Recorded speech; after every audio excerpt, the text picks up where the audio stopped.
read 50 books last year on how to write a novel. I'm going to share with you my favorite 16 of them. I read 13 of them.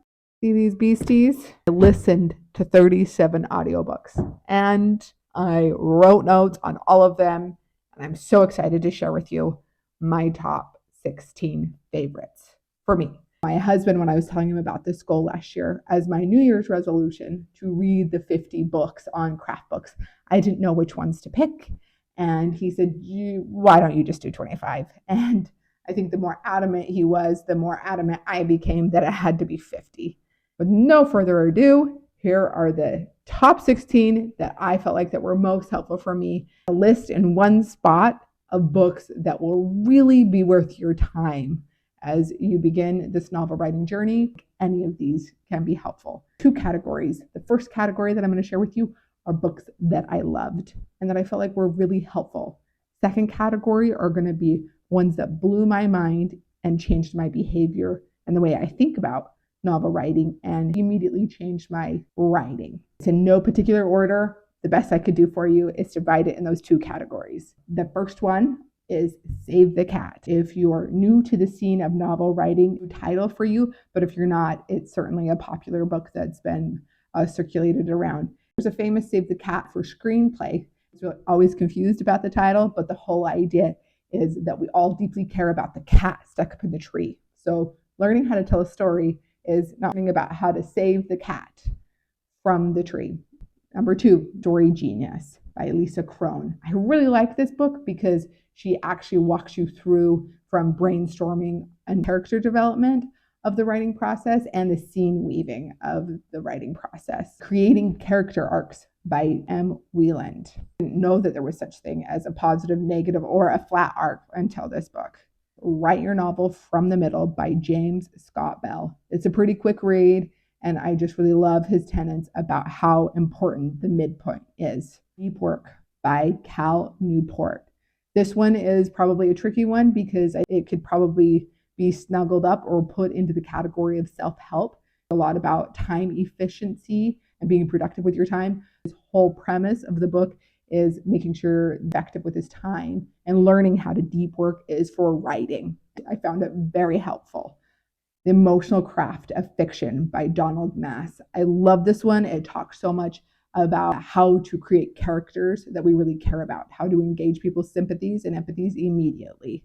One that I just loved, Storytelling Tips and Techniques by Professor James Himes. This one is actually a great course on writing by Stephen King. This is classic. It's a really popular book. Who does not want to learn from the master, Stephen King? What I love most about this book is him telling his story. I love that part so much, learning more about his history and, quite frankly, his resilience to be able to break into the industry and to continue to learn about the craft and to get better. Now, I'm going to share with you the ones that literally broke me and that taught me so much in no particular order. I love the book Show Don't Tell by Sandra Girth. I listened to it on Audible and it literally is 1 or 2 hours long. I don't remember how long it is, but it is so short. And just the examples she gives on Show Don't Tell are amazing. And it really made things click for me because you can even Google examples of Show Don't Tell, but she outlined it in such a clear way that it really stuck with me. Another really short one that I listened to on Audible is How to Write Dazzling Dialogue. I love that book. I've listened to that one as well as Show Don't Tell multiple times. Next was fantastic. I loved it so much. I learned a lot. If you're going to read any of these books or listen to any of this definitely needs to make your list. And it's Effective Editing, How to Take Your Writing to the Next Level by Molly McCoway. Elizabeth K. Cratch, The Author's Checklist. This was great. It really helped me. First of all, her idea that the inciting incident needs to be closer to the beginning of the book, I really found fascinating. Secondly is examples. I totally referenced that as I began the query process as far as what does a query letter really look like? What are the tenets of a synopsis and other specific aspects of querying that you need to know.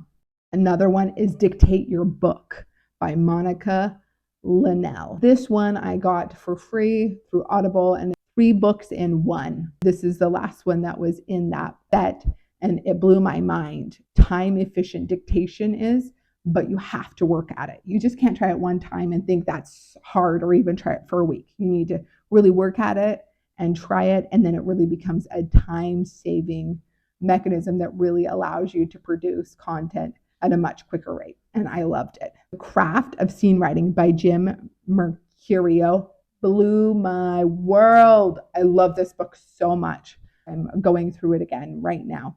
And each scene in itself needs to have it's a hook, a climax within each scene. And that was a new idea to me. And this is the book that introduced it to me. So because of it, I love that book. Another book that I loved is How to Write Romantic Comedies by Nina Harrington. It is basically the outline that I use to write my first book, be able to write it from beginning to end and complete it. I love it. If you're wanting to write a romance, I highly recommend this book. And I highly recommend using the structure that Nina shares. I feel like it's really spot on. And lastly, but absolutely not least, is The Anatomy of Story. I love this book. This was the 3rd book that I read during my 50-year book journey, and shared so many new ideas and concepts with me that it was an amazing foundation for me to go ahead and lay all the other information that I consumed. In so much that I'm reading his newer book. Look at this brick. Woo! I'm reading this one, The Anatomy of Genres. Well, I hope that was helpful, and I wish you the best of luck on your writing journey. And if you know of any craft books that were really helpful for you that I did not list in these 16, please share them with me.